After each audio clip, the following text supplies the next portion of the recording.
کبھی مایوس نہ ہونا اللہ سے کہ میں اتنے گناہ کرتا ہوں، اللہ کیسے معاف کرے گا؟ اللہ بڑا کرے. اللہ تھانے دار نہیں ہے، مہربان ہے، دوست ہے، ہمارا دوست ہے.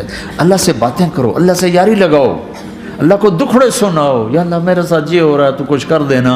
اللہ سے لاڈ کرو جیسے ماں سے لاڈ کرتے ہو. وہ نہیں تھا چرواہا موسیٰ علیہ السلام نے سنا، کہہ رہا اللہ سیاں تو آویں آ تیری جواں کڈاں، تین تیل لاواں، تین کنگھی کراں، تینوں روٹی کھواواں، تینوں دودھ پیواواں. یہ اللہ سے باتیں کر رہا.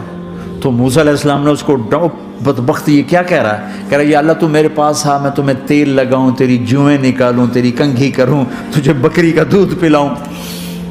تو وہ تو بیچارہ ڈر کے رونے بیٹھ گیا.